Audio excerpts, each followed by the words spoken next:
Hey guys, welcome back to my YouTube channel. आज हम फिर से last previous year question paper से एक इंपॉर्टेंट टॉपिक और क्वेश्चन डिस्कस करने वाले हैं। आज का हमारा टॉपिक और क्वेश्चन 5 मार्क्स के लिए बहुत ही इंपॉर्टेंट है, ठीक है।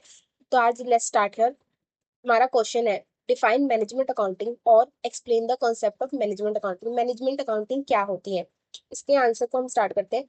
Management accounting is an important branch of accounting which has developed recently is still a growing stage. The term management accounting comprise of two words, management and accounting. Management accounting जैसे financial accounting है, cost accounting है, वैसे ही ये बहुत important एक branch है accounting की। लेकिन ये पहले से नहीं चलती आ रही, इसे अभी अभी ही डिवेलप किया गया है, ठीक है। इसीलिए अभी भी स्टिल ग्रोइंग स्टेज में, अभी भी इसमें चेंजेस किए जा रहे हैं, अभी भी इसमें कुछ सुधार किए जा रहे हैं ताकि अब ये और भी यूजफुल हो सके, ठीक है। जो मैनेजमेंट अकाउंटिंग है वो दो वर्ड से बनी है, मैनेजमेंट एंड अकाउंटिंग। चलो आगे पढ़ते हैं। मैनेजमेंट रेफर टू एडमिनिस्ट्रेटिंग और managing the affair of an organization. It is an art of getting work done from other. Management का मतलब क्या होता है? मैनेजमेंट का मतलब होता है कि आप ऑर्गेनाइजेशन के जितने भी अफेयर्स हैं, काम्स हैं, उनको मैनेज करना, ठीक है। इसको इस तरह भी बोल सकते हैं कि एक कला है कि हम कैसे दूसरों से काम करवाते हैं, ठीक है। Accounting is an art of recording, classifying and summarizing in a significant manner and in term of money transaction, ठीक है। मैं आपको पहले बता दूं, रिकॉर्डिंग का मतलब होता है कि जब आपको कोई भी इंफॉर्मेशन आपने रिकॉर्ड की, ठीक है।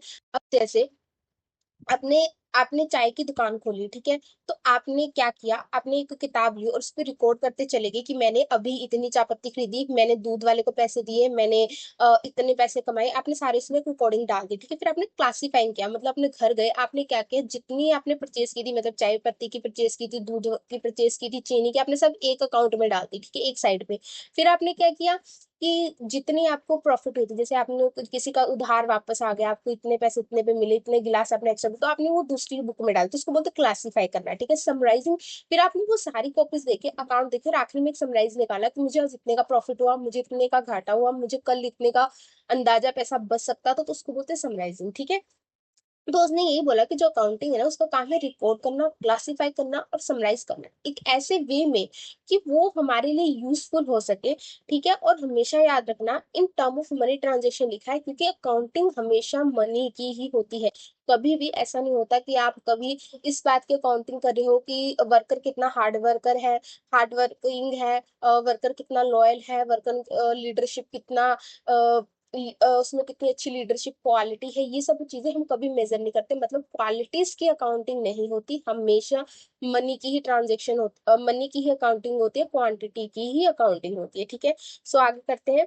दोस management accounting refer to accounting for management, example analysing, interpreting and presenting the accounting information in a such a way as to assist the management in decision making, planning and controlling the day to day operation of the business। अब हम पूरा पढ़ते हैं कि इससे हमें क्या पता लगा। जो मैनेजमेंट अकाउंटिंग है ना, वो क्या है, वो एक अकाउंटिंग है इसकी मैनेजमेंट की, ठीक है।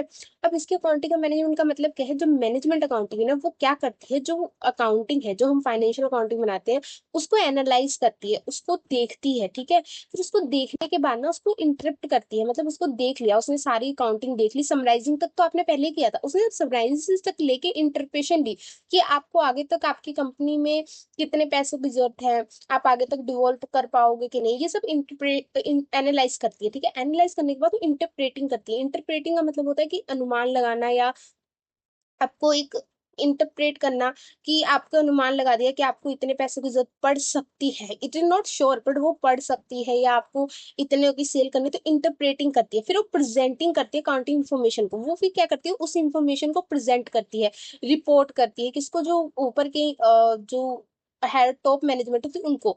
और वो इस वे में करती है ना कि वो जो मैनेजमेंट जिसने डिसीजन लेना है, प्लानिंग करनी है, कंट्रोलिंग करनी है, ठीक है, उन सबके लिए यूजफुल हो सके, ठीक है। अब जैसे अगर कोई आपको इन्फॉर्मेशन दी गई है, ठीक है, अब सेल पर्सन की देखिए, तो आपने उसमें से एनालाइज कर लिया कि भाई इतनी इतनी सेल लग रही थी, इसकी इतनी इतनी लग रही, फिर आपने इंटरप्रेट कर लिया कि भाई ये अभी एक हफ्ते तक हमें इस प्रोडक्ट की ज्यादा सेल हो सकती है। आपने क्या किया, जाके टॉप मैनेजमेंट को बता दिया, प्रेजेंट कर दी। अब टॉप मैनेजमेंट वाले ने क्या किया, अब वो आगे वाले जो जो बना रहे हैं मैन्युफैक्चर, उनको बताएंगे कि भाई इसकी हमें ज्यादा सेल की जरूरत पड़ जाएगी, आगे सेल डिपार्टमेंट को करो, रॉ मटेरियल पहले ला के रखेंगे, तो इससे क्या होगा कि हमें किसी भी तरीके की प्रॉब्लम नहीं होगी, मैनेज कर रही है वो सारी इंफॉर्मेशन को, ठीक है। उसी को बोलते हैं मैनेजमेंट अकाउंटिंग। एक बहुत इंपॉर्टेंट लाइन है, management accounting start where financial accounting ends, ठीक है। मैनेजमेंट अकाउंटिंग वहां स्टार्ट होती है जहां फाइनेंशियल अकाउंटिंग एड्स होती है, ठीक है। जो फाइनेंशियल अकाउंटिंग वो समराइजिंग पे एंड हो जाती है, ठीक है। समराइजिंग के आगे का जो स्टेप है, एनालाइजिंग, इंटरप्रेटिंग, प्रेजेंटिंग, वो किसका स्टेप है, वो मैनेजमेंट अकाउंटिंग का, ठीक है। अब जैसे आगे हम नेक्स्ट क्वेश्चंस करेंगे उसमें आपको ये चीज बहुत इजीली क्लियर हो जाएगी, तो इसे याद कर लीजिए, बांध लीजिए कि मैनेजमेंट अकाउंटिंग जो है वो तभी स्टार्ट होती है जब फाइनेंशियल अकाउंटिंग खत्म होती है, ठीक है। Definition, according to Robert and Anthony, management accounting is concerned with accounting information that is useful for the management। वही लिखा है कि मैनेजमेंट अकाउंटिंग को, वो अकाउंटिंग इंफॉर्मेशन को ऐसे एक इतने अच्छे वे में रिप्रेजेंट करती है कि वो मैनेजमेंट के लिए बहुत ही यूजफुल हो, ठीक है।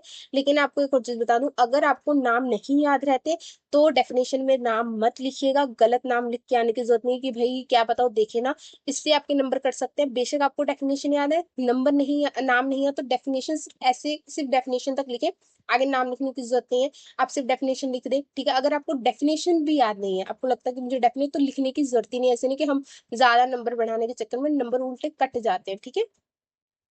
सो आज के लिए इतना ही। अगर आपको ये वीडियो थोड़ी भी हेल्पफुल लगी हो तो लाइक कीजिए, शेयर कीजिए और सब्सक्राइब करना ना भूलिएगा। Thank you for watching.